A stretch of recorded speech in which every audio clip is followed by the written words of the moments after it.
ನಮಸ್ಕಾರ ಥಾಮಸ್. ಇವತ್ತಿನ ಹೊಸ ವಿಡಿಯೋಗೆ ಸುಸ್ವಾಗತ. ನಾನಿವತ್ತು ರಾಮಾಯಣ ಟ್ರೈಲರ್ ನ ರಿವ್ಯೂ ಮಾಡೋದಕ್ಕೆ ಹೊರಟಿದ್ದೀನಿ. ಈಗ ಟೈಮ್ ಬಂದು 3:50 ಆಗ್ತಾ ಇದೆ, ನೀವು ನೋಡ್ಬೋದು. ಸೊ ರಾಮಾಯಣ ಟ್ರೈಲರ್ಗೆ ರಿಲೀಸ್ ಆಗೋದಕ್ಕೆ ಕಾಯ್ತಾ ಇದ್ದೀನಿ ನಾನು. 4:15ಕ್ಕೆ ಟ್ರೈಲರ್ ರಿಲೀಸ್ ಆಗುತ್ತೆ. ಇನ್ನೂ 20 ನಿಮಿಷ ಟೈಮ್ ಇದೆ. ನಮ್ಮಮ್ಮ ಏನಾದ್ರು ಈ ವಿಡಿಯೋ ನೋಡಿದ್ರೆ ಪಕ್ಕಾ ಬೈಕೊಂತ ಇರ್ತಾರೆ. ಈ ನನ್ನ ಮಗನ್ ಓದೋದಕ್ಕೆ ಅಂತ ನಾನು ಅವಾಗ ಎಬ್ರಿಸ್ತಾ ಇದ್ರೆ ಎದ್ದೇಳ್ತಾನೆ ಇರ್ಲಿಲ್ಲ, ಬಟ್ ಇಂಥವಕ್ಕೆಲ್ಲ ಆರಾಮಾಗಿ ಎದ್ದು ಕೂತ್ಕೊಂಡ್ಬಿಡ್ತಾನೆ ಅಂತ ಪಕ್ಕಾ ಬೈಕೋತಾ ಇರ್ತಾರೆ ನಮ್ಮಮ್ಮ. ಇನ್ನೂ 20 ನಿಮಿಷ ಟೈಮ್ ಇದೆ. ಹೈಲೈಟ್ಸ್ ನೋಡ್ಕೊ ಬಂದ್ಬಿಡೋಣ. ಸೊ ರಾಮಾಯಣ ಇದು 2 ಪಾರ್ಟ್ ಅಲ್ಲಿ ಬರ್ತಾ ಇದೆ. 4,000 ಕೋಟಿ ವೆಚ್ಚದಲ್ಲಿ ಈ ಸಿನಿಮಾ ರಿಲೀಸ್ ಆಗ್ತಾ ಇದೆ. ಇದನ್ನ ಪ್ರೊಡ್ಯೂಸ್ ಮಾಡ್ತಿರೋರು ನಿತಿನ್ ಮಲ್ಹೋತ್ರಾ ಮತ್ತು ರಾಕಿಂಗ್ ಸ್ಟಾರ್ ಯಶ್, ನಮ್ಮ ಕನ್ನಡದ ಹುಡುಗ. ದಂಗಲ್ ಸಿನಿಮಾ ಹಾಗೂ ಚಿಚೋರಿ ಸಿನಿಮಾನ ಡೈರೆಕ್ಟ್ ಮಾಡಿರುವಂತ ಡೈರೆಕ್ಟರ್ ಈ ಒಂದು ಸಿನಿಮಾನ ಡೈರೆಕ್ಟ್ ಮಾಡ್ತಾ ಇದ್ದಾರೆ. ನಿಮ್ಗೆ ಗೊತ್ತಿರುತ್ತೆ ದಂಗಲ್ ಯಾವ ಮಟ್ಟಿಗೆ ಸಕ್ಸಸ್ ಕಂಡಿದೆ ಅಂತ. ಈ ಸಿನಿಮಾ ಆ ಸಿನಿಮಾನ ಮೀರ್ಸೋಂತ ಸಿನಿಮಾ ಆಗಿರುತ್ತೆ ಅಂತ ನನಗನ್ಸುತ್ತೆ. First of all rocking star Yash Ramayana ಮಾಡ್ತಿದ್ದಾರೆ ಅಂತ ಗೊತ್ತಾಗಿದ ತಕ್ಷಣ ನನ್ಗೊಂಥರ ಬೇಕಿತ್ತ ಇದು ಅಂತ ಅನ್ಸಿತ್ತು. ಬಿಕಾಸ್ ಆದಿಪುರುಷನ ನೋಡಿದ್ದೀನಿ. ಆದಿಪುರುಷನ ನೋಡಿ ಬೇಡವಾಗಿತ್ತೇನೋ, ಸೊ ಅದು ಇದು ಸಿಮಿಲರ್ ಆಗಿ ಇರಬಹುದು ಅನ್ನೋ ಒಂದು ಕಾರಣಕ್ಕೆ ಬೇಡವಾಗಿತ್ತೇನೋ ರಾಕಿಂಗ್ ಸ್ಟಾರ್ ಯಶ್ ಅವ್ರಿಗೆ ಈ ಒಂದು ಸಿನಿಮಾ ಅಂತ ನನಗೆ ಅನ್ಸಿತ್ತು. ಬಟ್ ಯಾವಾಗ ಮೊದಲನೇ ಟೀಸರ್ ನ ಬಿಟ್ಟಾಗ ಅದನ್ನು ನೋಡಿದಾಗ ಒಂದು ಟ್ರಸ್ಟ್ ಬಿಲ್ಡ್ ಆಯ್ತು. ಓಕೆ, ಸಿನಿಮಾ ಚೆನ್ನಾಗಿ ಬರ್ಬಹುದು ಅಂತ ಅವಾಗ ಅನ್ಸೋದಕ್ಕೆ ಶುರು ಆಯ್ತು. ನೋಡೋಣ ಸಿನಿಮಾ ಹೆಂಗ್ ಬರುತ್ತೆ ಅಂತ. ಆಮೇಲೆ ಅದರಲ್ಲಿ ಯಶ್ ಅವ್ರದ್ದು ಅಷ್ಟು ಕಂಪ್ಲೀಟ್ ಲುಕ್ ಅನ್ನ ಕೊಟ್ಟಿರ್ಲಿಲ್ಲ, ಬಟ್ ಅದೊಂದು ತುಂಬಾ ಒಳ್ಳೆ ಹೈಪ್ ಅನ್ನ ಕ್ರಿಯೇಟ್ ಮಾಡಿತ್ತು. ಅದ್ರ ಬ್ಯಾಕ್ ಗ್ರೌಂಡ್ ಅಷ್ಟು ಚೆನ್ನಾಗಿರ್ಲಿಲ್ಲ ನನ್ನ ಪ್ರಕಾರ. ಅದು ರಿಯಲಿಸ್ಟಿಕ್ ಅಂತ ನನಗೆ ಫೀಲ್ ಆಗಿರ್ಲಿಲ್ಲ. ಅದಾದ್ಮೇಲೆ ಪುಷ್ಪಕ ವಿಮಾನದ ಟೀಸರ್ ರಿಲೀಸ್ ಆದಾಗ ಸಕ್ಕದಾಗಿತ್ತು ಪುಷ್ಪಕ ವಿಮಾನ. ಮತ್ತೆ ಆ ಒಂದು ಪುಷ್ಪಕ ವಿಮಾನ ತಿರುಗ್ತಾ ಇರೋದು ಈಗಿನ ಪ್ರೆಸೆಂಟ್ ಜನರೇಷನ್ ಅಲ್ಲಿ ಹೆಲಿಕಾಪ್ಟರ್ ಸೌಂಡ್ ಯಾವ ತರ ಬರುತ್ತೋ ಅದೇ ರೀತಿ ಅದ್ರದ್ದು ಸೌಂಡ್ ಬರ್ತಾ ಇತ್ತು. ಅದೊಂಥರ ರಿಯಲಿಸ್ಟಿಕ್ ಇರಬಹುದು ಅಂತ ಫೀಲ್ ಆಯ್ತು. ಬಟ್ ಇಲ್ಲಿವರೆಗೂ ನಾವು ನೋಡ್ಕೊಂಡ್ ಬಂದಿರುವಂತ ಹಳೆ ಸಿನಿಮಾಗಳಲ್ಲಿ ಪುಷ್ಪಕ ವಿಮಾನನ ಒಂದು ರಥದ ತರ ತೋರಿಸಿದಾರೆ ಅಷ್ಟೇ, ಬಟ್ ಇದನ್ನ ತುಂಬಾ ಕ್ರಿಯೇಟಿವ್ ಆಗಿ ಮಾಡಿ ತೋರಿಸಿದ್ದಾರೆ. ನೋಡೋಣ ಇದು ಹೆಂಗ್ ಬರುತ್ತೆ ಅಂತ. ಈ ಸಿನಿಮಾನ 4:15ಕ್ಕೆ ರಿಲೀಸ್ ಮಾಡ್ತಾ ಇದ್ದಾರೆ. ಅದು ಬ್ರಾಹ್ಮಿ ಮುಹೂರ್ತದಲ್ಲಿ ಅಂತ ಸಿನಿಮಾದ ಡೈರೆಕ್ಟರ್ ಅವರ ಇನ್ಸ್ಟಾಗ್ರಾಮ್ ಖಾತೆಯಲ್ಲಿ ಹಾಕೊಂಡಿದ್ದಾರೆ. ನನ್ಗನ್ಸೋ ಪ್ರಕಾರ ಇದು ಆಲ್ ಓವರ್ ವರ್ಲ್ಡ್ ರಿಲೀಸ್ ಮಾಡ್ತಿರೋದ್ರಿಂದ ಎಲ್ಲರಿಗೂ ಒಂದು ಮೀಡಿಯಂ ರೇಂಜ್ ಟೈಮ್ ಲೈನ್ ಅಲ್ಲಿ ಎಲ್ರಿಗೂ ಸಿಗ್ಬೇಕು ಅನ್ನೋಂತ ಕಾರಣಕ್ಕೋಸ್ಕರ 4:15ಕ್ಕೆ ರಿಲೀಸ್ ಮಾಡ್ತಿದ್ದಾರೆ ಅಂತ ನನಗನ್ಸುತ್ತೆ. IMDb ಅಪ್ಡೇಟ್ ಪ್ರಕಾರ ಟ್ರೈಲರ್ ನ ಲೆಂತ್ 4 ನಿಮಿಷ 15 ಸೆಕೆಂಡ್ ಇರುತ್ತೆ ಅಂತ ಹೇಳಿದ್ದಾರೆ. ಇದೇ ಕಾರಣಕ್ಕೆ 4 ಗಂಟೆ 15 ನಿಮಿಷಕ್ಕೆ ಟ್ರೈಲರ್ ಅನ್ನ ರಿಲೀಸ್ ಮಾಡ್ತಿದ್ದಾರೆ ಅಂತ ನನಗನ್ಸುತ್ತೆ. ನೋಡೋಣ ಟ್ರೈಲರ್ ಹೇಗಿರುತ್ತೆ ಅಂತ. ಆಕ್ಚುಲ್ ಆಗಿ ಹೇಳ್ಬೇಕು ಅಂತ ಅಂದ್ರೆ ಈ ಒಂದು ಟ್ರೈಲರ್ 3 ದಿವಸದ ಮುಂಚೆನೆ ರಿಲೀಸ್ ಆಗ್ಬೇಕಾಗಿತ್ತು. ಕಾರಣಾಂತರಗಳಿಂದ ಈ ಒಂದು ಟ್ರೈಲರ್ ಲಾಂಚ್ ಅನ್ನ ಪೋಸ್ಟ್ಪೋನ್ ಮಾಡಲಾಯಿತು. ರೀಸನ್ ಏನಪ್ಪಾ ಅಂದ್ರೆ ಸೋನಿ ಪಿಕ್ಚರ್ಸ್ ಅವರು ಈ ಒಂದು ಡಿಸ್ಟ್ರಿಬ್ಯೂಷನ್ ರೈಟ್ಸ್ ಅನ್ನ ಖರೀದಿ ಮಾಡಿದ್ದಾರೆ. All over world Sony pictures ಅವರು ಈ ಒಂದು ಸಿನಿಮಾನ ಡಿಸ್ಟ್ರಿಬ್ಯೂಷನ್ ಮಾಡೋದಕ್ಕೆ ಒಪ್ಪಂದ ಮಾಡ್ಕೊಂಡಿದ್ದಾರೆ. ಮುಂಚೆ ಈ ಡೀಲ್ ಆಗಿರ್ಲಿಲ್ಲ. ಈಗ 2 ಡೇಸ್ ಬಿಫೋರ್ ಇದೊಂದು ಡೀಲ್ ಆಗಿರೋದ್ರಿಂದ ಟ್ರೈಲರ್ ಅಲ್ಲಿ ಸೋನಿ ಪಿಕ್ಚರ್ಸ್ ಅವರ ಲೋಗೋ ಹಾಗೂ ಕೆಲವೊಂದೊಂದು ಎಲಿಮೆಂಟ್ಸ್ ಗಳನ್ನ ಆಡ್ ಮಾಡೋದಕ್ಕೋಸ್ಕರ ಇದೊಂದು ಟ್ರೈಲರ್ ಅನ್ನ ಇಂಟರ್ನ್ಯಾಷನಲ್ ಸ್ಟ್ಯಾಂಡರ್ಡ್ಸ್ ಅಲ್ಲಿ ರಿಲೀಸ್ ಮಾಡೋದಕ್ಕೋಸ್ಕರ ಈ ಒಂದು ಟ್ರೈಲರ್ ನ ಟೈಮ್ ತಗೊಂಡು 3 ದಿವಸ ಪೋಸ್ಟ್ಪೋನ್ ಮಾಡಿ ರಿಲೀಸ್ ಮಾಡ್ತಾ ಇದ್ದಾರೆ. ಓಕೆ, ಈಗ ಟೈಮ್ ಬಂದು 4:13 ಆಗಿದೆ. ತಡ ಮಾಡೋದು ಬೇಡ, ಸ್ಟಾರ್ಟ್ ಮಾಡಬೇಡ. ಒಂದು ಬೆಟರ್ ಸೌಂಡ್ ಕ್ವಾಲಿಟಿನ ಎಕ್ಸ್ಪೀರಿಯನ್ಸ್ ಮಾಡಬೇಕು ಅನ್ನೋದಕ್ಕೋಸ್ಕರ ಈ ಒಂದು ಹೆಡ್ಫೋನ್ಸ್ ಅನ್ನ ಯೂಸ್ ಮಾಡ್ತಾ ಇದ್ದೀನಿ. 4:14 ಆಯ್ತು. ಇನ್ನೊಂದು ನಿಮಿಷದಲ್ಲಿ ವಿಡಿಯೋ ಸ್ಟಾರ್ಟ್ ಆಗ್ತಿದೆ. ಅವರ ಯೂಟ್ಯೂಬ್ ಪೇಜ್ ಅನ್ನ ಓಪನ್ ಮಾಡಿ ಇಟ್ಕೊಂಡು ರೆಡಿ ಮಾಡ್ಕೊಂಡು ಕಾಯ್ತಾ ಕೂತಿದ್ದೀನಿ already. Let's refresh it once. So refresh ಆಗಿದೆ. ಆಕ್ಚುಲ್ ಆಗಿ ಹೇಳಬೇಕು ಅಂದ್ರೆ ಭಾರತದ ಇತಿಹಾಸದಲ್ಲಿ ಒಂದು ಮೈಲಿಗಲ್ಲನ್ನ ಸೃಷ್ಟಿ ಮಾಡೋದಕ್ಕೆ ಅಂತ ಹೊರಟಿರುವಂತ ಸಿನಿಮಾ ಇದು. ನೀವು ಒಪ್ಕೊಳ್ಳಿ ಬಿಡಿ, ಇಂಡಿಯನ್ ಸಿನಿಮಾ ಇಂಡಸ್ಟ್ರಿಲಿ ಈ ಒಂದು ಸಿನಿಮಾ ರಿಲೀಸ್ ಆದ್ಮೇಲೆ ಇದು number 1 blockbuster hit cinema ಆಗುತ್ತೆ. ಅದನ್ನ ಎಷ್ಟೋ ಜನ ಒಪ್ಪೋದಿಲ್ಲ, ಬಟ್ ಅದೇ ಸತ್ಯ. 2,000 ಕೋಟಿ ಇನ್ವೆಸ್ಟ್ ಮಾಡ್ತಿದ್ದಾರೆ ಒಂದು ಸಿನಿಮಾ ಮೇಲೆ ಅಂದ್ರೆ ಅದು ತಮಾಷೆ ಮಾತಾ? ಖಂಡಿತ ಅಲ್ಲ. ಈ ಸಿನಿಮಾ ಇಂಡಿಯಾದಲ್ಲೇ ಹೈಯೆಸ್ಟ್ ಇನ್ವೆಸ್ಟೆಡ್ ಮೂವಿ ಅಂತ ಕರೆಸ್ಕೊಳ್ಬಹುದು ಮುಂದೆ. ಅದನ್ನ ಬೀಟ್ ಮಾಡುವಂತ ಸಿನಿಮಾಗಳು ಮುಂದೆ ಬರುತ್ತೆ, ಬಟ್ ಕರೆಂಟ್ ಸಿಚುವೇಶನ್ ಅಲ್ಲಿ ಒಂದು ಸಿನಿಮಾಗೆ 2,000 ಕೋಟಿ ಹಾಕಿ ಒಂದು ಸಿನಿಮಾ ಮಾಡ್ತಿರೋದು ಇದೇ ಮೊದಲು. ಅದು ನಮ್ಮ ಭಾರತದಲ್ಲಿ. ಎದೆ ಬಡ್ಕೋತಾ ಇದೆ ಡವ ಡವ ಡವ ಡವ ಅಂತ. ಎಲ್ಲಿದೆ? ರಿಲೀಸ್ ಆಯ್ತು. ಕನ್ನಡ. ಸೊ ವಿಡಿಯೋ ಶುರು ಮಾಡೋಣ. ಫುಲ್ ವಾಲ್ಯೂಮ್ ಕೊಟ್ಕೊಂಡ್ಬಿಟ್ಟಿದ್ದೀನಿ. ಸ್ಟಾರ್ಟ್ ಮಾಡೋಣ.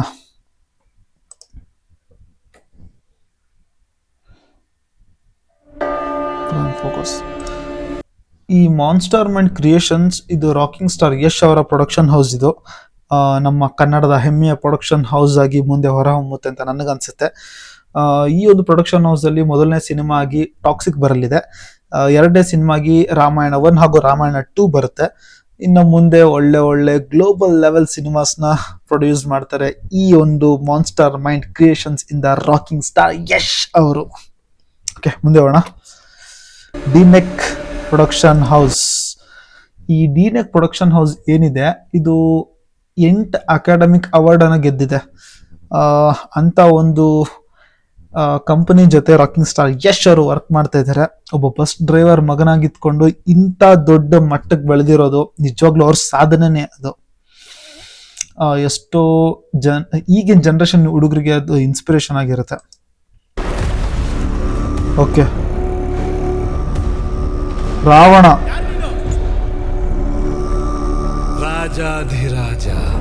ರಾಜಾಧಿರಾಜ ಇದ್ಯಾ ಗಿಟಪ್ಪು? ಓಕೆ ಓಕೆ, ಶಿವಂಗೋಸ್ಕರ ತಪಸ್ಸು ಮಾಡಿ ಬಂದ ಮೇಲೆ ಇದೊಂದು scene. Okay,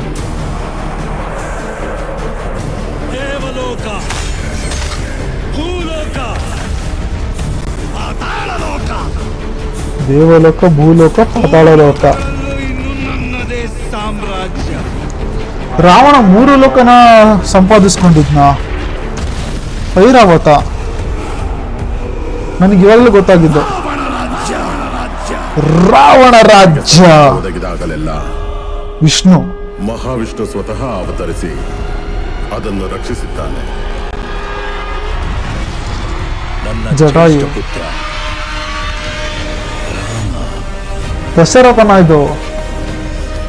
Dasharatha character ಅಷ್ಟೊಂದೇನು interesting ಆಗಿಲ್ಲ ಅಂತ ಅನಿಸ್ತಿದೆ. ಜಟಾಯು, ಲೋಕ ಕಲ್ಯಾಣಕ್ಕಾಗಿ ನನ್ನ ಅಂತ್ಯವೇ ಆದರೂ ಅದಕ್ಕೆ ನಾನು ಸಿದ್ಧ. ಲಕ್ಷ್ಮಣ,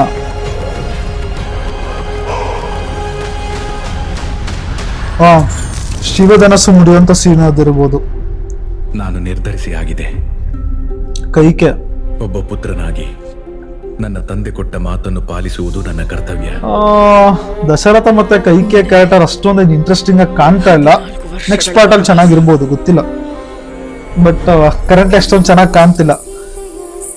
ಸೀತೆ, ವಾವ್, ಸಾಯಿ ಪಲ್ಲವಿ ಅವರು ಸಕ್ಕತ್ತಾಗಿ ಕಾಣಿಸ್ತಾ ಇದ್ದಾರೆ.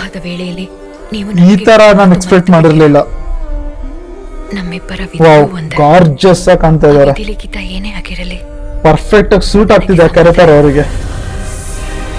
ವಾವ್, ಗ್ರಾಫಿಕ್ಸ್ ಮಾತ್ರ ಅಲ್ಟಿಮೇಟ್ ಆಗಿ ಮಾಡಿದ್ದಾರೆ.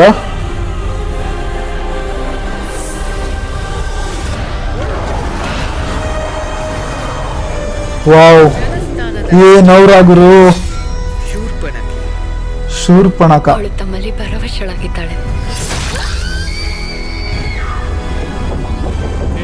ಪುಷ್ಪಕ ವಿಮಾನ.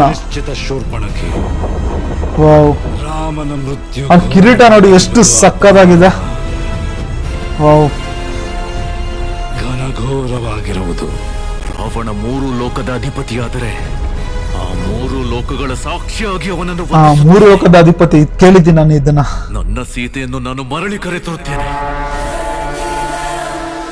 ವಾವ್, ಈ ಕಾಡಿಂದ VFX ಸಕ್ಕತ್ತಾಗಿ ಮಾಡಿದ್ದಾರೆ.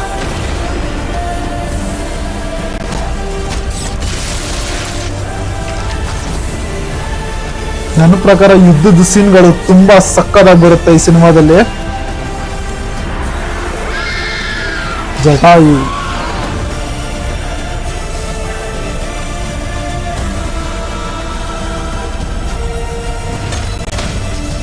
ಯಾರಿದು?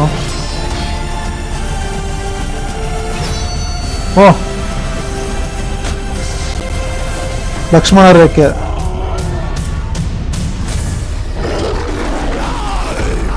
ಈ ಸೀನ್ ಸಕ್ಕತ್ತಾಗಿದೆ. ಈ ಸೀನ್ ಮ್ಯಾಸಿವ್ ಆಗಿದೆ.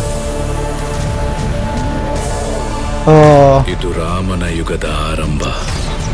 ಯಾರದು? ಕುಂಭಕರ್ಣ. ವಾವ್, ಕುಂಭಕರ್ಣ ಅಷ್ಟೊಂದೇನು ರಿಯಲಿಸ್ಟಿಕ್ ಆಗಿಲ್ಲ ಅಂತ ನನಗನ್ಸುತ್ತೆ. ಇದು ಈ ಒಂದು ಪೋಸ್ಟರ್ನ ಮುಂಚೆನೆ ರಿಲೀಸ್ ಮಾಡಿದ್ರು.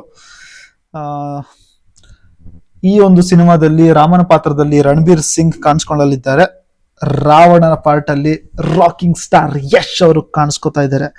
ಸೊ ನಮಿತ್ ಮಲ್ಹೋತ್ರಾ ಅವರು ಈ ಒಂದು ಸಿನಿಮಾನ ಪ್ರೊಡ್ಯೂಸ್ ಮಾಡ್ತಾ ಇದ್ದಾರೆ. ಇದರ ಜೊತೆಗೆ ರಾಕಿಂಗ್ ಸ್ಟಾರ್ ಯಶ್ ಅವರು ಕೂಡ ಪ್ರೊಡಕ್ಷನ್ ಹೌಸ್ ಅಲ್ಲಿ ಕೆಲಸ ಮಾಡ್ತಾ ಇದ್ದಾರೆ. He is one of the producer. And Nitish Tiwari ಇವರ ದಂಗಲ್ ಸಿನಿಮಾ ನಿಮಗೆ ಈಗಾಗಲೇ ಗೊತ್ತಿರುತ್ತೆ, ಸಖತ್ತಾಗಿ ಓಡಿರುತ್ತೆ. ಇಡೀ ಇಂಡಿಯಾದಲ್ಲೇ ನಂಬರ್ 1 ಕಲೆಕ್ಷನ್ ಮಾಡುವಂತ ಸ್ಥಾನದಲ್ಲಿ ನಿಂತಿದೆ ಆ ಒಂದು ಸಿನಿಮಾ. ನನ್ನ ಪ್ರಕಾರ ಈ ಒಂದು ಸಿನಿಮಾ ಅದರ ರೆಕಾರ್ಡ್ ಅನ್ನ ಬೀಟ್ ಮಾಡಿ ಟಾಪ್ 1 ಗೆ ಬಂದು ನಿಲ್ಲುತ್ತೆ ಅಂತ ನನಗೆ ಖಂಡಿತ ಅನಿಸ್ತಿದೆ. ಐಮ್ಯಾಕ್ಸ್ ಅವ್ರ ಜೊತೆ ಕೊಲಾಬ್ರೇಟ್ ಮಾಡ್ಕೊಂಡಿದ್ದಾರೆ. 2026 ದಿವಾಲಿಯಲ್ಲಿ ಈ ಒಂದು ಸಿನಿಮಾ ರಿಲೀಸ್ ಆಗ್ತಾ ಇದೆ ವರ್ಲ್ಡ್ ವೈಡ್ ಅಲ್ಲಿ. ಇಂಪಾರ್ಟೆಂಟ್ ಥಿಂಗ್, AR ರೆಹಮಾನ್ ಅವರು ಈ ಒಂದು ಸಿನಿಮಾಗೆ ಮ್ಯೂಸಿಕ್ ಅನ್ನ ಕೊಡ್ತಾ ಇದ್ದಾರೆ. ನಿಮಗೆ ಗೊತ್ತಿರುತ್ತೆ AR ರೆಹಮಾನ್ ಅವ್ರ ಸಾಂಗು ಟಾಪ್ ನಾಚ್ ಆಗಿರುತ್ತೆ. ನೋಡೋಣ ಈ ಸಿನಿಮಾಗೆ ಏನ್ ಮ್ಯಾಜಿಕ್ ಮಾಡ್ತಾರೆ ಅಂತ ನೋಡೋಣ. ಇದು ಈ ಒಂದು ಟ್ರೈಲರಿನ ರಿಯಾಕ್ಷನ್ ವಿಡಿಯೋ ಆಗಿತ್ತು. ನನ್ಗೆ ಇದರಲ್ಲಿ ಆಂಜನೇಯನ್ part plus Mandodari part missing ಅಂತ ಅನಿಸ್ತಿದೆ. ಕಾಜಲ್ ಅವರು ಈ ಒಂದು ರೋಲ್ ಅನ್ನ ಪ್ಲೇ ಮಾಡ್ತಾ ಇದ್ದಾರೆ. ಅಂಡ್ ಆಂಜನೇಯನ ರೋಲ್ ಅನ್ನ ಸನ್ನಿ ಡಿಯೋಲ್ ಅವರು ಪ್ಲೇ ಮಾಡ್ತಾ ಇದಾರೆ. ಅವ್ರಿಬ್ರದ್ದು ಕ್ಯಾರೆಕ್ಟರ್ ಕಂಪ್ಲೀಟ್ಲಿ ಮಿಸ್ಸಿಂಗ್ ಇದ್ರಲ್ಲಿ, ಅವ್ರ ಕ್ಯಾರೆಕ್ಟರ್ ಕೊಟ್ಟಿಲ್ಲ. ಅಂಡ್ ನನಗೆ ಇನ್ನೊಂದು ಡೌಟ್ ಏನು ಅಂತ ಅಂದ್ರೆ, ನವೆಂಬರ್ಗೆ ರಿಲೀಸ್ ಆಗೋಂಥ ಸಿನಿಮಾಗೆ ಇಷ್ಟು ಬೇಗ ಟ್ರೈಲರ್ ಅನ್ನ ಯಾಕೆ ಕೊಟ್ಟಿದ್ದಾರೆ ಅಂತ ನನಗೆ ಗೊತ್ತಾಗ್ತಾ ಇಲ್ಲ. ಐ ಥಿಂಕ್ 2 ಪಾರ್ಟ್ ಅಲ್ಲಿ ಟ್ರೈಲರ್ ಅನ್ನ ರಿಲೀಸ್ ಮಾಡ್ತಾರೆ. ಇದಾದ್ಮೇಲೆ ಇನ್ನೂ ಒಂದು ಪಾರ್ಟ್ ಬರ್ಬಹುದು ಅಂತ ನನಗನ್ಸುತ್ತೆ. ಅದರಲ್ಲಿ ಆಂಜನೇಯನ ಪಾರ್ಟ್ ಅನ್ನ ತೋರ್ಸಕ್ ಹೊರಟಿದ್ದಾರೆ. ನನ್ಗನ್ಸುತ್ತೆ ಸೆಕೆಂಡ್ ಪಾರ್ಟ್ ಅಲ್ಲಿ ಪಕ್ಕ ಆಂಜನೇಯಂದು ಪಾರ್ಟ್ ಬರುತ್ತೆ. ಈ ಒಂದು ಟ್ರೈಲರ್ ಬಗ್ಗೆ ಹೇಳೋದಾದ್ರೆ ಕ್ವಾಲಿಟಿ ವೈಸ್ ತುಂಬಾ ಟಾಪ್ ನಾಚ್ ಆಗಿದೆ.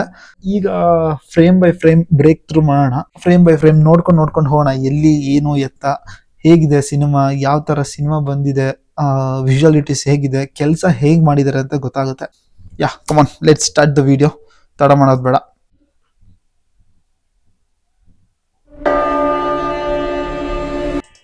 ಯಾ ಈ ಒಂದು ಸಿನಿಮಾನ ಮಾನ್ಸ್ಟರ್ ಮೈಂಡ್ ಕ್ರಿಯೇಷನ್ಸ್ ಅವರು ಪ್ರೊಡಕ್ಷನ್ ಮಾಡ್ತಿದ್ದಾರೆ, ಪ್ಲಸ್ ನಮಿತ್ ಮಲ್ಹೋತ್ರಾ ಅವರು ಪ್ರೊಡಕ್ಷನ್ ಮಾಡ್ತಾ ಇದ್ದಾರೆ. ಈ ಒಂದು ಸಿನಿಮಾ 4,000 ಕೋಟಿ ಬಜೆಟ್ ಅಲ್ಲಿ ನಿರ್ಮಾಣ ಆಗ್ತಾ ಇದೆ. ಅದರಲ್ಲಿ one of the producer rocking star Yash ಎಲ್ಲ ಗ್ಲೋಬಲ್ ಲೆವೆಲ್ ಸಿನಿಮಾಗೆ ಕೈ ಹಾಕಿದ್ದಾರೆ. ಒಳ್ಳೇದಾಗ್ಲಿ. ಸೊ ಈ ಡಿ ನೆಕ್ ಕಂಪನಿ ಇದೊಂದು VFX ಕಂಪನಿ ಆಗಿರುತ್ತೆ. ಈ ಒಂದು ಕಂಪನಿ 8 ಅಕಾಡೆಮಿಕ್ ಅವಾರ್ಡ್ಸ್ ಗಳನ್ನ ಗೆದ್ದಿದ್ದಾರೆ. ನನ್ನ ಪ್ರಕಾರ 9ನೇ ಅಕಾಡೆಮಿಕ್ ಅವಾರ್ಡ್ ಅನ್ನ ರಾಮಾಯಣ ತಂದ್ಕೊಡ್ತೆ ಅಂತ ನನಗನ್ಸುತ್ತೆ. ತಂದ್ಕೊಟ್ರೆ ತುಂಬಾ ಖುಷಿ. ಮೊದಲಿಗೆ ನೋಡ್ತಾ ಹೋದ್ರಿ ಅಂತ ಅಂದ್ರೆ ರಾವಣನ ಎಂಟ್ರಿ ಕಾಣಿಸುತ್ತೆ. ಈ ಒಂದು ಫ್ರೇಮ್ ಅಲ್ಲಿ ನನಗೆ ರಾವಣ ತಪಸ್ಸನ್ನ ಮುಗಿಸ್ಕೊಂಡು ಬರ್ತಾ ಇರೋ ತರ ಕಾಣುತ್ತೆ. ಆದ್ರೆ ನೀವು ಬ್ಯಾಕ್ ಗ್ರೌಂಡ್ ಅನ್ನ ಅಬ್ಸರ್ವ್ ಮಾಡಿದ್ರಿ ಅಂತ ಅಂದ್ರೆ ಅಷ್ಟು ರಿಯಲಿಸ್ಟಿಕ್ ಆಗಿ ಕಾಣಿಸಲ್ಲ. ಇದು VFX ಮಾಡಿರೋದು ಅಂತ ನೀಟಾಗಿ ಗೊತ್ತಾಗ್ತಾ ಇದೆ. ಯಾವುದೋ ಒಂದು ಕೋಟೆ ಒಳಗಡೆ ಎಂಟ್ರಿ ಕೊಡ್ತಾ ಇದ್ದಾರೆ ರಾಕಿಂಗ್ ಸ್ಟಾರ್ ಯಶ್ ಅವರು. ನನ್ನ ಪ್ರಕಾರ ಇದು ತಪಸ್ಸನ್ನ ಮುಗಿಸ್ಕೊಂಡು ಲಂಕೆಗೆ ವಾಪಸ್ ಆಗ್ತಾ ಇರೋದು ಅಂತ ಅನ್ಸುತ್ತೆ.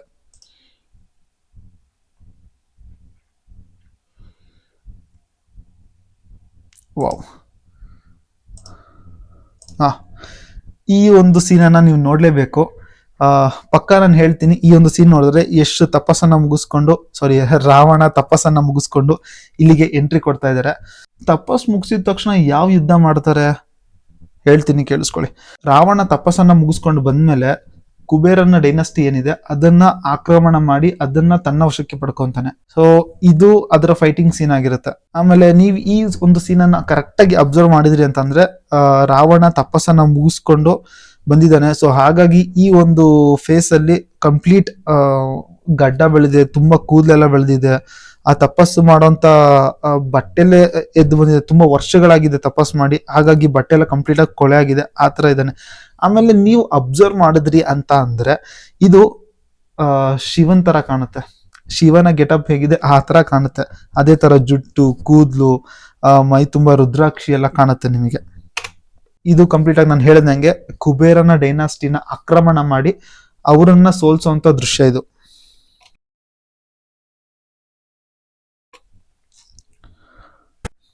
ಯಾ ಇದು ರಾವಣನ ಪಟ್ಟಾಭಿಷೇಕದ ದೃಶ್ಯ. ಈ ದೃಶ್ಯದಲ್ಲಿ ನಿಮಗೆ ಒಂದು ಕ್ರೌನ್ ತೋರಿಸ್ತೀನಿ ನೋಡಿ. ಯಾ ಈ ಕ್ರೌನ್, ಇದ್ರ ಬಗ್ಗೆ ಯಶ್ ಅವರು ಡೀಟೇಲ್ ಆಗಿ ಮೆನ್ಷನ್ ಮಾಡಿ ಹೇಳಿದ್ದಾರೆ. ಈ ಕ್ರೌನ್ ತುಂಬಾ ಸ್ಪೆಷಲ್ ಆಗಿ ರೆಡಿ ಮಾಡಿಸಿರುವಂತದ್ದು ಅಂತ. ನೀವು ಇದರ ಡೀಟೇಲಿಂಗ್ ಅನ್ನ ನೋಡ್ಬೋದು, ಎಷ್ಟು ಡೀಟೇಲ್ ಆಗಿ ಇದನ್ನ ಕಾರ್ವಿಂಗ್ ಅನ್ನ ಮಾಡಿದ್ದಾರೆ. ಸೇಮ್ ನೋಡಕ್ಕೆ ಚಿನ್ನ ತರನೇ ಕಾಣುತ್ತೆ. ಇದು ಕೈಂಡ್ ಆಫ್ ಮೆಟಲ್ ಅಲ್ಲಿ ಮಾಡಿದ್ದಾರೆ ಇದನ್ನ. ಬಟ್ ನೀವು ನೋಡ್ಬೋದು ಆ ಮಣಿಗಳನ್ನ ಸಮೇತ ಎಷ್ಟು ಕ್ಲೀನ್ ಆಗಿ ಕೆಲಸನ ಮಾಡಿದ್ದಾರೆ ಅಂತ. ಆಬ್ವಿಯಸ್ಲಿ 2,000 ಕೋಟಿ ಬಜೆಟ್ ಹಾಕಿ ಮಾಡಿದ್ದಾರೆ ಅಂದ್ರೆ ಇಷ್ಟು ಡೀಟೇಲ್ ಆಗಿ ತೋರಿಸ್ಲೇಬೇಕು.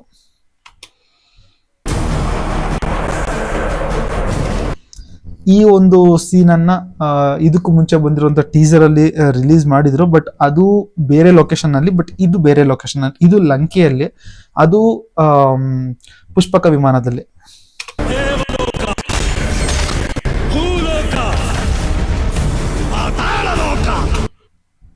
ಅಬ್ಸರ್ವ್ ಮಾಡಿದ್ರ, ಇಲ್ಲಿ ದೇವಲೋಕ ಅಂದ್ರೆ ಇಂದ್ರ ವಾಸ ಮಾಡುವಂತ ಸ್ಥಳ, ಇಂದ್ರನ ಲೋಕ, ಅದು ಭೂಲೋಕ, ರಾಮ ಇರುವಂತ ಸ್ಥಳ. 3ನೇದು ಪಾತಾಳ ಲೋಕ, ಅದು ಯಾರ ಸ್ಥಳ ಅಂತ ನೀವ್ ಹೇಳಿ, ನನಗಂತೂ ನಿಜ ಗೊತ್ತಿಲ್ಲ. ಈ ಎಲ್ಲಾ ಲೋಕಗಳನ್ನ ರಾವಣ ಅಧಿಪತ್ಯಕ್ಕೆ ತಗೊಂಡಿದ್ದ. ಇದು ನನಗೆ ಗೊತ್ತಿರ್ಲಿಲ್ಲ, ಬಟ್ ಒಂದು ವರ್ಡ್ ಅನ್ನ ಕೇಳಿದ್ದೆ ನಾನು, 3 ಲೋಕದ ಅಧಿಪತಿ ಅಂತ. ಅದು ರಾವಣನ್ಗೆ 3 ಲೋಕದ ಅಧಿಪತಿ ಅಂತ ಕರೀತಾರೆ. ಆ ವರ್ಡ್ ಅನ್ನ ಕೇಳಿದ್ದೆ, ಬಟ್ ಈ ಸೀನ್ ನ ನೋಡ್ದಾಗ್ಲೇ ನನಗೆ ಗೊತ್ತಾಗಿದ್ದು ಈ 3 ಲೋಕದ ಹೆಸರುಗಳು.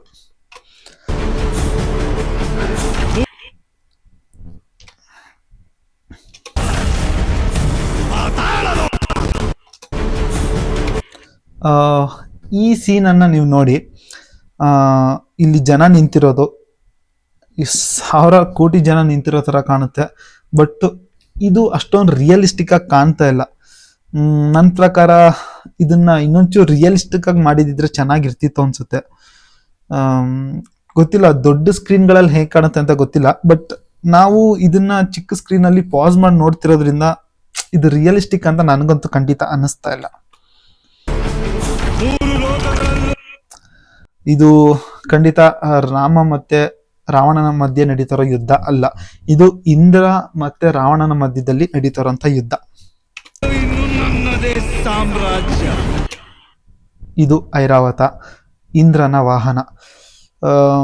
ನನಗೆ ಆಕ್ಚುಲಿ ಇದಕ್ಕೂ ಮುಂಚೆ ಇಂದ್ರಂಗೂ ರಾವಣಂಗೂ ಯುದ್ಧ ನಡೆದಿತ್ತು ಅಂತ ಖಂಡಿತ ಗೊತ್ತಿರ್ಲಿಲ್ಲ.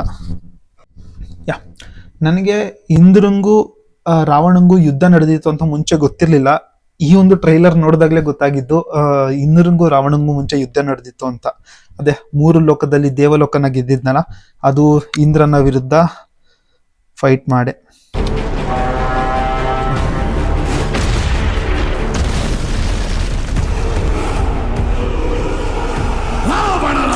ರಾವಣ ರಾಜ್ಯ, ಆ ವಾಯ್ಸ್ ನೋಡಿ ಎಷ್ಟು ಬೇಸಲ್ಲಿ ಹೇಳ್ತಿದ್ದಾರೆ, ಇಷ್ಟೊಂದು ಬೇಸಲ್ಲಿ ಮಾತಾಡಿರೋದು ಇದೇ ಸಿನಿಮಾದಲ್ಲಿ ಅಂತ ಅನ್ಸುತ್ತೆ. ಇದಕ್ಕೂ ಮುಂಚೆ ಅವರ ಸಿನಿಮಾಗಳಲ್ಲಿ ಯಾವ್ದ್ರಲ್ಲೂ ಸಮೇತ ಇಷ್ಟೊಂದು ಜೋರಾಗಿ ವೈಲೆಂಟ್ ಆಗಿ ಕಿರ್ಚಾಡಿ ಯಾವುದೇ ರೀತಿ ಡೈಲಾಗ್ಗಳನ್ನ ಹೇಳಿರ್ಲಿಲ್ಲ. ಇದೇ ಫಸ್ಟ್ ಸಿನಿಮಾದಲ್ಲಿ ಈ ತರ ಅಗ್ರೆಸಿವ್ ಆಗಿರುವಂತ ಡೈಲಾಗ್ಗಳನ್ನ ಹೇಳ್ತಾ ಇರೋದು. ಗಜಕೇಸರಲ್ಲೂ ಕೂಡ ಹಿಸ್ಟಾರಿಕಲ್ ಆಗಿರುವಂತ ಪಾತ್ರನ ಮಾಡಿದ್ದಾರೆ, ಬಟ್ ಅದರಲ್ಲಿ ಈ ತರ ಯಾವುದೇ ರೀತಿ ಸನ್ನಿವೇಶಗಳು ಬಂದಿಲ್ಲ. ಬಟ್ ಇದನ್ನ ರಿಯಲ್ ಸೀನ್ ಅಲ್ಲಿ ಸಿನಿಮಾದಲ್ಲೇ ನೋಡ್ಬೇಕು. ನನ್ನ ರಿಯಲಿ ಕ್ಯೂರಿಯಸ್ ಆಗಿದ್ದೀನಿ. ನಾನು ಅವಾಗ್ಲೇ ಹೇಳ್ದಂಗೆ ಇದೇ ಸೀನ್ ಅಷ್ಟು ರಿಯಲಿಸ್ಟಿಕ್ ಆಗಿ ಕಾಣ್ತಾ ಇಲ್ಲ. ಗೊತ್ತಾಗ್ತಾ ಇದೆ ಇದು ಸ್ವಲ್ಪ VFX ಅಲ್ಲಿ ಮಾಡಿರೋದು ಅಂತ ಗೊತ್ತಾಗ್ತಾ ಇದೆ. ಇದನ್ನ ಚಿತ್ರತಂಡದವರು ಸರಿ ಮಾಡ್ಕೊಂಡ್ರೆ ಚೆನ್ನಾಗಿರುತ್ತೆ ಅಂತ ನನಗನ್ಸುತ್ತೆ. ಸೃಷ್ಟಿಗೆ ಸಂಕಷ್ಟ ಒದಗಿದಾಗಲೆಲ್ಲ ವಿಷ್ಣು, ಹಿಂದಿಯಲ್ಲಿ ಮಹಾಭಾರತದ ಒಂದು ಸೀರಿಯಲ್ ಬರ್ತಾ ಇತ್ತು. ಆ ಸೀರಿಯಲ್ ಅಲ್ಲಿ ಕೃಷ್ಣನ ಪಾತ್ರ ಮಾಡಿದವರು ಇವರು ಅಂತ ನನಗನ್ಸುತ್ತೆ. ಐ ಆಮ್ ನಾಟ್ ಶೋರ್, ಬರೀ ನನ್ನ ಗೆಸ್ಸಿಂಗ್ ಅಷ್ಟೇ ಇದು. ಮಹಾವಿಷ್ಣು ಸ್ವತಃ ಅವತರಿಸಿ. ಅಂಡ್ ಇದನ್ನ ನಾನು ಹೇಳಬೇಕಾಗಿತ್ತು, ದಶರಥ ಕ್ಯಾರೆಕ್ಟರ್ಗೆ ಇವರು ಸೂಟ್ ಆಗ್ತಾ ಇಲ್ಲ.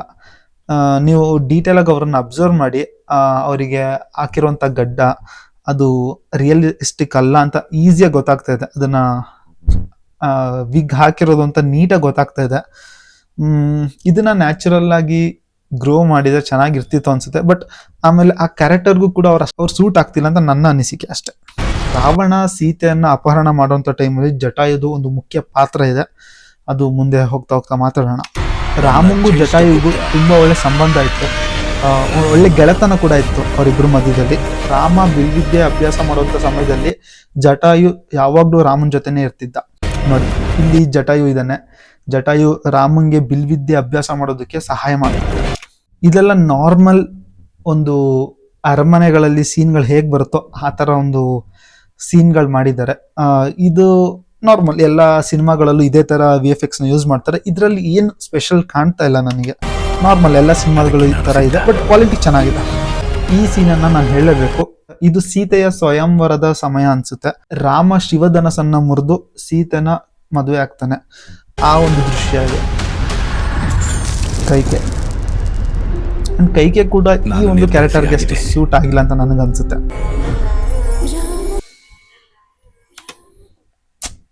ಸೀತೆ ಎಂಟ್ರಿ ನೋಡಿ ಹೆಂಗಿದೆ ಅಂತ. ಇಲ್ಲಿವರೆಗೂ ನನ್ನ ಲೈಫಲ್ಲಿ ನಾನು ಸೀತೆನ ಯಾವ್ಯಾವ ಸಿನಿಮಾದಲ್ಲಿ ನೋಡಿದ್ದೀನೋ ಎಲ್ಲ ಕಂಪ್ಲೀಟ್ ಆಗಿ ಕಾವಿ ಸೀರೆ ಉಟ್ಕೊಂಡು ರುದ್ರಾಕ್ಷಿಗಳನ್ನ ಹಾಕೊಂಡು ಆ ತರ ಸೀತೆ ಮಾತ್ರ ನೋಡಿದ್ದೀನಿ. ಈ ತರ ರಾಜ್ಕುಮಾರಿ ಸೀತೆನ ನಾನು ಯಾವುದೇ ಸಿನಿಮಾದಲ್ಲೂ ನೋಡಿಲ್ಲ. ತುಂಬಾ ಚೆನ್ನಾಗಿ ಕಾಣ್ತಿದ್ದಾರೆ ಸಾಯಿ ಪಲ್ಲವಿ ಅವರು. ಇದೇ ಫಸ್ಟ್ ಅನ್ಸುತ್ತೆ ಸಾಯಿ ಪಲ್ಲವಿ ಅವರ ಲುಕ್ ಅನ್ನ ರಿವೀಲ್ ಮಾಡಿರೋದು. ತುಂಬಾ ಲಕ್ಸುರಿಯಸ್ ಆಗಿ ಕಾಣ್ತಾ ಇದ್ದಾರೆ. ಯಾವ್ದೋ ಒಂದು ಪ್ರಾಂತ್ಯದ ಮಹಾರಾಣಿ ತರಾನೇ ಕಾಣ್ತಿದ್ದಾರೆ. ಆಕ್ಚುಲ್ ಆಗಿ ಅವ್ರು ಮಹಾರಾಣಿನೇ ಸೀತಾ ಮಾತೆ.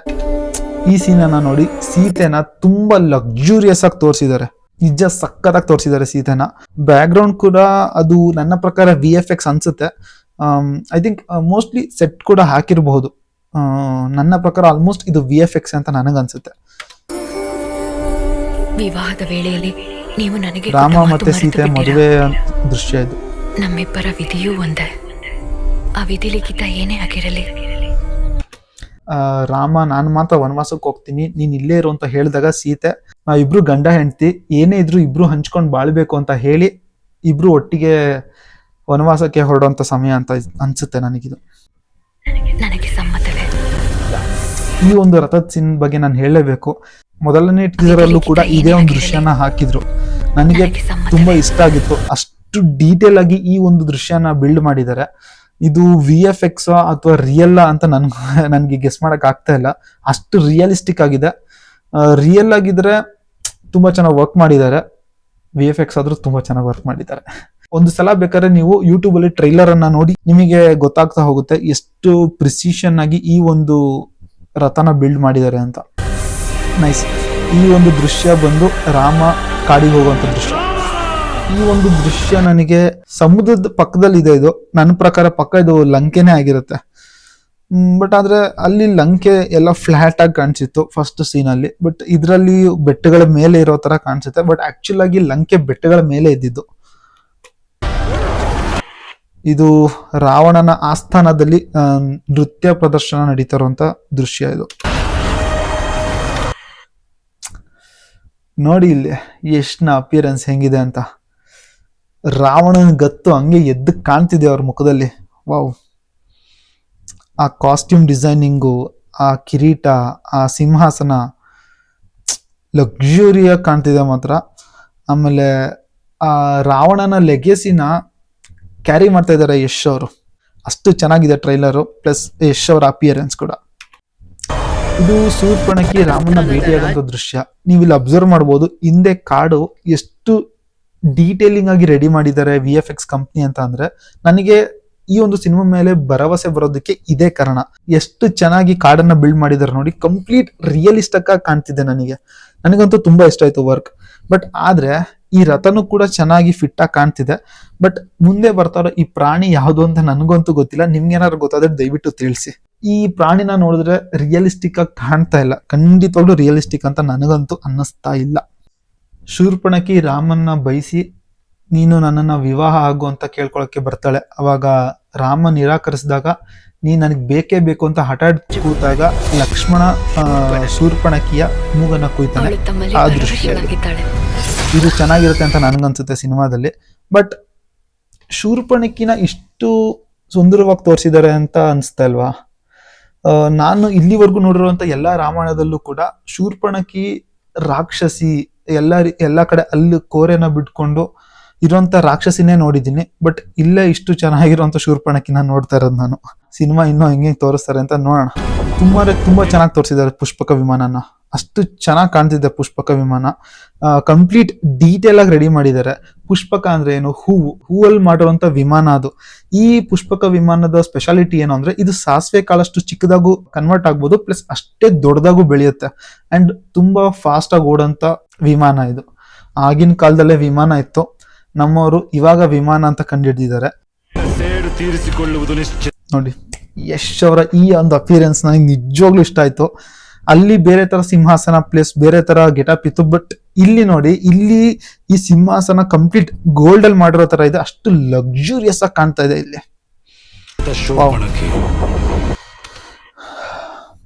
ಈ ಒಂದು VFX ನ ಡೀಟೇಲಿಂಗ್ ನೋಡಿ, ಇಷ್ಟು ದೊಡ್ಡ ಪುಷ್ಪಕ ವಿಮಾನನ VFX ಮಾಡಿ ಅದ್ರ ಮಧ್ಯದಲ್ಲಿ ನೀವು ಅಬ್ಸರ್ವ್ ಮಾಡ್ಬೋದು ರಾವಣ ನಡ್ಕೊಂಡ್ ಬರ್ತಾರಂತ ದೃಶ್ಯ ಅದರಲ್ಲಿ ಡೀಟೇಲಿಂಗ್ ಕ್ಯಾಪ್ಚರ್ ಮಾಡಿದ್ದಾರೆ. ಸಕ್ಕತ್ತಾಗಿದೆ ಈ ಡೀಟೇಲಿಂಗ್, ನನಗಂತೂ ಪರ್ಸನಲ್ ಇಷ್ಟ ಆಯ್ತು. ರಾವಣ ತನ್ನ ತಂಗಿಗೋಸ್ಕರ ಸೀತೆನ ಅಪಹರಣ ಮಾಡ್ಕೊಂಡ್ ಬರ್ತಾನೆ. ಈ ಒಂದು ಸೀನನ್ನ ನೋಡಿ, ಇದು ಜಟಾಯು ಮತ್ತು ರಾವಣನ ನಡುವೆ ನಡೆಯುವಂತ ಯುದ್ಧ. ಈ ಒಂದು ಯುದ್ಧ ತುಂಬಾ ರೋಮಾಂಚಕವಾಗಿರುತ್ತೆ ಅಂತ ಈ ಒಂದು ಸಿನಿಮಾದ ಡೈರೆಕ್ಟರ್ ಹಿಂದೆ ನಡೆದಿರುವಂತಹ ಪ್ರೆಸ್ ಮೀಟ್ ಅಲ್ಲಿ ಹೇಳಿದ್ದಾರೆ. ನಾನಂತೂ ಇದನ್ನ ಥಿಯೇಟರ್ ನೋಡೋದಕ್ಕೆ ತುಂಬಾ ಎಕ್ಸೈಟೆಡ್ ಆಗಿದ್ದೀನಿ. ಅದು 3D ಅಲ್ಲಿ ನೋಡೋಕ್ಕಂತೂ ಇನ್ನೂ ಎಕ್ಸೈಟೆಡ್ ಆಗಿದ್ದೀನಿ. ನೋಡೋಣ. ಬಟ್ ಟ್ರೈಲರ್ ಅಲ್ಲಿ ನಾವು ಜಾಸ್ತಿ ಎಕ್ಸ್ಪೆಕ್ಟ್ ಮಾಡೋದಕ್ಕೆ ಆಗೋದಿಲ್ಲ. ಕಡಿಮೆ ಡ್ಯೂರೇಷನ್ ಅಲ್ಲಿ ಇಷ್ಟು ತೋರಿಸ್ತಾ ಇರೋದೇ ಹೆಚ್ಚು. ಬಟ್ ಇದು ಸಿನಿಮಾ ವಿಜುಯಾಲಿಟೀಸ್ ಅನ್ನ ತೋರಿಸ್ತಾ ಇರ್ತಾರೆ ಅಷ್ಟೇ. ಯಾವುದೇ ರೀತಿ ಕಥೆ ಆಗಲಿ ಅಥವಾ ಯಾವುದೇ ರೀತಿ ಸಿನಿಮಾನ ಕಂಪ್ಲೀಟ್ ಕ್ವಾಲಿಟಿ ಆಗಲಿ ಇದನ್ನ ಇಲ್ಲಿ ರೆಪ್ರೆಸೆಂಟ್ ಮಾಡ್ತಾ ಇರೋದಿಲ್ಲ. ಈ ಒಂದು ಸೀನಲ್ಲಿ ರಾಮ ವನವಾಸಕ್ಕೆ ಬಂದ ಮೇಲೆ ಭರತಂಗೆ ರಾಜ್ಭಾರ ಮಾಡಬೇಕು ಅಂತ ಹೇಳ್ತಾರೆ. ಆಗ ಭರತ ನಾನು ರಾಜ್ಭಾರ ಮಾಡೋದಿಲ್ಲ, ರಾಮನೇ ಬಂದು ರಾಜ್ಭಾರ ಮಾಡ್ಲಿ ಅಂತ ರಾಮನ್ನ ಹುಡ್ಕೊಂಡು ಕಾಡಿಗೆ ಹೋಗ್ತಾನೆ. ಆಗ ರಾಮ ನಾನು ಬರೋದಿಲ್ಲ, ನೀನೇ ಹೋಗಿ ರಾಜ್ಭಾರ ಮಾಡು ಅಂತ ಹೇಳಿದಾಗ ಸೊ ಭರತ ಸರಿ ಆಯ್ತು, ನೀನ್ ಬರ್ಲಿಲ್ಲ ಅಂದ್ರೂ ಪರವಾಗಿಲ್ಲ, ನಿನ್ನ ಪಾದುಕೆಗಳನ್ನಾರ ಕೊಡು, ಅದನ್ನ ನಾನು ಸಿಂಹಾಸನದ ಮೇಲಿಟ್ಟು ನಾನು ಅದ್ರ ಪಕ್ಕದಲ್ಲಿ ಕೂತಿ ರಾಜ್ಭಾರ ಮಾಡ್ತೀನಿ ಅಂತ ಹೇಳಿ ರಾಮನ ಪಾದುಕೆಗಳನ್ನ ಇಸ್ಕೊಂಡೋಗಿ ಸಿಂಹಾಸನದ ಮೇಲೆ ಇಡುವಂತ ಸೀನ್ ಇದು ನೋಡಿ. ಈ ಒಂದು ಕಾಡಿನ ಸೀನನ್ನ ನೀವು ನೋಡ್ಲೇಬೇಕು. ನಾನು ಆವಾಗಲೇ ಹೇಳ್ದಂಗೆ VFX ಕಂಪ್ನಿಯವರು ತುಂಬಾ ಡೀಟೇಲಿಂಗ್ ಆಗಿ ಚೆನ್ನಾಗಿ ಮಾಡಿದ್ದಾರೆ ಈ ಒಂದು ಸೀನನ್ನ. ಆ ಮರ ಆಗಿರ್ಬೋದು, ಆ ಕಾಡನ್ನ ಯಾವುದೇ ಆರ್ಟಿಫಿಷಿಯಲ್ ಆಗಿ ಕಾಣ್ತಾ ಇಲ್ಲ, ಇದು ಕಂಪ್ಲೀಟ್ ನ್ಯಾಚುರಲ್ ಆಗಿ ಕಾಣ್ತಾ ಇದೆ. ಯಶ್ ಓಡ್ ಬರ್ತಾ ಇರೋದು ನನ್ನ ಪ್ರಕಾರ ಶತ್ರುಗಳನ್ನ ಅಟ್ಯಾಕ್ ಮಾಡಕ್ ಬರ್ತಾ ಇದ್ದಾರೆ. ರಾಕಿಂಗ್ ಸ್ಟಾರ್ ಯಶ್ ರಾವಣ ಅವರು. ನನ್ನ ಪ್ರಕಾರ ಈ ಒಂದು ರಾಮಾಯಣದಲ್ಲಿ ಯುದ್ಧದ ಸೀನ್ಗಳು ತುಂಬಾ ರೋಮಾಂಚಕವಾಗಿರುತ್ತೆ ಅಂತ ನನಗನ್ಸುತ್ತೆ. ವಾವ್, ಆಕ್ಚುಲಿ ಎಲ್ಲ ಡೀಟೇಲಿಂಗ್ ಆಗಿ ಚೆನ್ನಾಗಿ ಮಾಡಿದ್ದಾರೆ. ರಾಕ್ಷಸರ ಪಡೆ ಬಂದು ರಾಮನ ಮೇಲೆ ಅಟ್ಯಾಕ್ ಮಾಡ್ತಿದೆ, ರಾಮ ಎಲ್ಲರ ಮೇಲೆ ಅಟ್ಯಾಕ್ ಮಾಡ್ತಾ ಇದ್ದಾನೆ ಈ ಒಂದು ದೃಶ್ಯದಲ್ಲಿ. ಯಾರೋ ರಾಮನ್ಗೆ ಬಿಲ್ಲನ್ನ ಕೊಡ್ತಾ ಇದ್ದಾರೆ, ಯಾರೋ ಅಂತ ಗೊತ್ತಿದ್ರೆ ದಯವಿಟ್ಟು ಕಮೆಂಟ್ ಅಲ್ಲಿ ತಿಳಿಸಿ. ಈ ಒಂದು ಸೀನನ್ನ ನೋಡಿ, ಸೀತಾ ಮಾತೆ ಎಷ್ಟು ಸ್ಕಿಲ್ಡ್ ಪರ್ಸನ್ ಆಗಿದ್ರು ಅಂತ ನಿಮಗೆ ಗೊತ್ತಾಗುತ್ತೆ. ಸೀತೆ ಬರೀ ರಾಮನ್ ಹೆಂಡತಿ ಆಗಿರ್ಲಿಲ್ಲ, ಅವರೊಬ್ಬ ರಾಜ್ಕುಮಾರಿ ಆಗಿದ್ರು. ಅವರಿಗೆ ಎಲ್ಲಾ ರೀತಿ ವಿದ್ಯೆಗಳು ಗೊತ್ತಿತ್ತು. ಆಗಿನ ಕಾಲದಲ್ಲಿ ಎಲ್ಲ ರಾಜರು ಅವರ ಮಕ್ಕಳಿಗೆ ಎಲ್ಲಾ ರೀತಿ ವಿದ್ಯೆಗಳನ್ನ, ಎಲ್ಲಾ ರೀತಿ ಸ್ಕಿಲ್ಸ್ಗಳನ್ನ ಹೇಳ್ಕೊಡ್ತಾ ಇದ್ರು. ಅದೇ ರೀತಿ ಸೀತೆಗೂ ಪ್ರತಿಯೊಂದು ಸ್ಕಿಲ್ಸ್ ಕೂಡ ಗೊತ್ತಿತ್ತು. ಸೊ ಇದೇ ಕಾರಣಕ್ಕೆ ಸೀತೆಯ ತಂದೆ ಸೀತೆಯನ್ನ ಮದ್ವೆ ಆಗುವಂತ ವ್ಯಕ್ತಿ ಅವಳಕ್ಕಿಂತ ಶಕ್ತಿಶಾಲಿಯಾಗಿರ್ಬೇಕು ಅಂತ ಹೇಳಿ ಶಿವಧನಸನ್ನ ಯಾರು ಎತ್ತಿ ಹಿಡಿತಾರೋ ಅವ್ರು ಮಾತ್ರ ಸೀತೆನ ಮದ್ವೆ ಆಗ್ಬೋದು ಅನ್ನೋಂತ ಸ್ವಯಂವರನ ಇಡ್ತಾರೆ. ಸೊ ಇದು ಯಾರು ಅಂತ ನನಗೆ ಗೊತ್ತಾಗ್ಲಿಲ್ಲ. ಯಾರೋ ಮರೆಯಲ್ಲಿ ನಿಂತ್ಕೊಂಡು ಏನೋ ಜಾದೂ ಮಾಡ್ತಿದ್ದಾರೆ. ಬಟ್ ಇದೇನು ಅಂತ ನಂಗೆ ಅಷ್ಟು ಗೊತ್ತಿಲ್ಲ. ಯಾರಿಗಾರು ಇದೇನು ಅಂತ ಗೊತ್ತಾಗಿದ್ರೆ ದಯವಿಟ್ಟು ಕಮೆಂಟ್ ಸೆಕ್ಷನ್ ಅಲ್ಲಿ ತಿಳಿಸಿ. ಲಕ್ಷ್ಮಣ ರೇಖೆಯನ್ನ ಹಾಕ್ತಿರೋಂಥ ದೃಶ್ಯ ಇದು.